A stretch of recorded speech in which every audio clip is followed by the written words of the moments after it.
Mereka itu dulunya perempuan biasa. Cuma mereka hidup dalam kesedihan yang sangat gundah yang luar biasa. Makanya mereka nangis terus. Nangis ya, bukan ketawa. Halo, saya Dian. Sepertinya saya kelang-koyang. Malam ini aku mau bercerita tentang kuntilanak. Ini tuh salah satu hantu yang famous banget di Indonesia. Kuntilanak itu digambarkan sebagai seorang perempuan berambut panjang, pakai dress putih yang menjela-jela gitu. Ada juga yang bilang pakai baju merah, dress warna merah. Katanya sih sesuai karakternya. Kalau merah tuh biasanya jahat, sadis. Tapi aku alhamdulillah sih nggak punya klasifikasi itu. Kayaknya mereka pakai baju apapun, kebanyakan dari mereka itu penuh dendam akibat kesedihan yang sangat mendalam. Kuntilanak itu adanya cuma di Indonesia. Kenapa? Karena di negara lain, kalaupun ada hantu perempuan yang karakternya sama, sebutannya nggak pernah kuntilanak. Ada juga yang bilang kalau kuntilanak itu adalah sebutan buat hantu yang meninggalnya karena pada saat lagi hamil. Ada juga yang bilang emang penuh dendam, tapi memang kebanyakan yang aku lihat itu mereka itu penuh dendam. Kenapa sih bisa ada kuntilanak? Jadi kalau kita semasa hidup dalam vibes yang negatif, entah karena kita sedih terus, galau terus, dan nggak bisa keluar dari situ, bisa-bisa kebawa sampai saat kita sakratul maut. Dan harusnya itu bisa dihindarin. Usahakan hidup seberat apapun, kan kita masih punya Tuhan. Harusnya kita bisa bergantung pada Beliau yang Maha Kuasa. Ya kita nggak bisa kontrol sih sedih itu kapan hilangnya, seberapa besarnya. Kita semua pasti ngalamin sedih luar biasa. Kenapa perempuan? Perempuan itu kan kalau jatuh cinta dalam banget ya. Kalau sama laki-laki tuh kalau udah cinta kayaknya gimana gitu. Dan kebanyakan sumber kesedihan perempuan itu pasti karena laki-laki.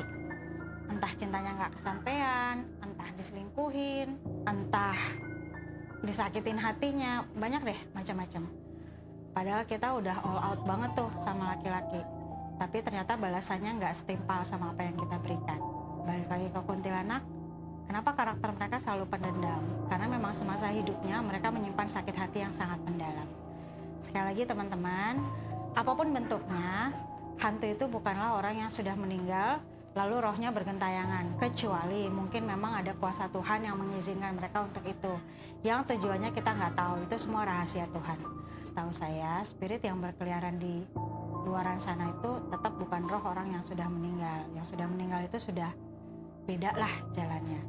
Ini itu jin-jin yang mungkin mendengar apa yang terjadi atau membaca vibes negatif kita selama masa hidup, kemudian jadi rumor, kemudian ketika meninggal untuk memvalidasi mereka berubah wujud menjadi orang yang banyak diomongin itu.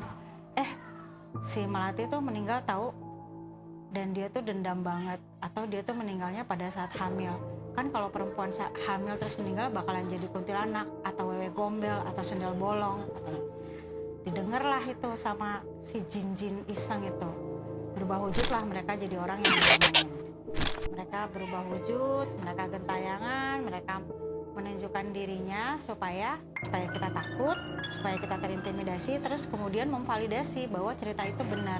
Artinya kan jadi fitnah. Itu yang mereka suka. Jadi hati-hati ya kalau bercerita tentang orang lain, siapa tahu didengar setan. Kenapa sih kuntilanak itu sering kedengeran ketawa? Sepengetahuan aku mereka tuh bukan ketawa, tapi menangis karena kesedihan yang mereka simpen, yang udah sangat dalam, kebawa sampai sakratul maut, lalu diterjemahkan sama si jin-jin iseng itu, kedengarannya kayak ketawa, padahal mereka itu menangis. Dan teman-teman sadar nggak kalau kuntilanak itu sebenarnya yang paling sering dikasih lihat itu adalah kaum laki-laki. Kenapa? Ya karena dendam mereka ke laki-laki. Mungkin karena kaum laki-laki ya yang paling banyak menyakiti kita. Kenapa sih harus kayak gitu? Tapi teman-teman, jadi perempuan itu harus kuat. Karena kita itu bukan cuma sekedar ngurusin laki-laki loh. Self love itu penting banget. Jadi jangan sampai auranya jadi negatif, vibesnya jadi negatif, kita simpen dendam, terus kebaca tuh sama jin-jin itu. Mulai deh muncul kuntilanak-kuntilanak. Pernah satu hari aku ketemu dan berkomunikasi sama jin perempuan itu. Ternyata memang dia cerita kalau waktu hidupnya itu dendam banget sama seorang laki-laki yang udah sangat menyakiti hatinya, padahal belum jadi suami. Teman-teman, kita tuh jodoh udah ditentuin sama yang di atas. Dengan niat yang baik, dengan cara yang baik, insya Allah ketemunya sama yang baik. Tapi teman-teman, kalau qadarullah ketemunya sama yang gak baik, bukan cuma sama kita, mungkin sama keluarga atau sama anak, lebih baik tinggalin. Jangan menyiksa diri kamu, ya kan? Jangan sampai kamu hidup cuma untuk melayani orang lain, tapi terus kamu tidak melayani dirimu sendiri. Itu namanya menzalimi diri sendiri loh, dan Tuhan gak suka. Kenapa sih kuntilanak itu selalu pakai baju putih kebanyakan? Kalau yang aku lihat tuh sebenarnya gini, sosok jin-jin itu tuh kayak asap loh teman-teman, asap atau kabut tebal. Jadi mungkin terlihat seperti pakai dress putih ya. Kenapa rambutnya selalu panjang? Karena itu yang kita percaya, bahwa kuntilanak itu rambutnya panjang, pakai dress putih, maka mereka berwujud seperti itu gitu. Kalau teman-teman ada yang punya pengalaman ketemu kuntilanak atau apa, cerita ya di komen. Kalau nanti someday amit-amit ketemu, jangan takut. Ingat, kita lebih mulia daripada jin-jin itu. Kita lebih mulia daripada jin-jin itu. Kalau kita berani, mereka akan hilang kok dengan sendirinya. Kalau ada yang gangguin kita kak terus-terusan gimana? Doa. Paling manjur itu doa. Tapi mudah-mudahan teman-teman semua kalau ketemu jin-jin iseng, jin-jin yang bentuknya macem-macem, mau kuntilanak, mau genderuwo, mau pocong, mau apapun itu, ingat kata-kata aku ya. Mereka itu bukan siapa-siapa, kita itu lebih mulia daripada mereka dan harusnya mereka yang takut sama kita, bukan kebalikannya. Kalau nggak sengaja kelihatan, hindarin aja, kuatin diri. Gunanya doa itu adalah untuk mengafirmasi diri sendiri bahwa kita tuh lebih kuat, bahwa perlindungan kita tuh jauh lebih hebat, yaitu Tuhan Yang Maha Esa.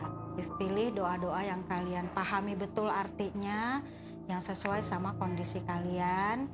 Jadikan itu afirmasi positif buat di hidup, kayak zikir atau surat-surat pendek. Itu semuanya berguna banget kok. Kalau teman-teman setuju, komen di bawah. Jangan lupa subscribe akun IG aku juga ada YouTube, ada TikTok.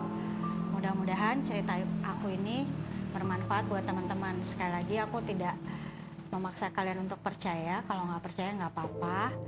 Kalaupun percaya, jangan sampai memuja. Jangan sampai dikit-dikit dikait-kaitkan sama hal-hal supranatural. Tetap pakai logika, tetap berserah diri sama Allah.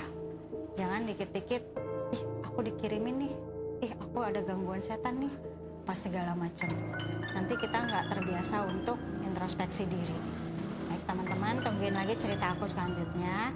Terima kasih sudah setia sama akun Gerindi Sore-Sore. Semoga semua happy dan malamnya tenang. Dah.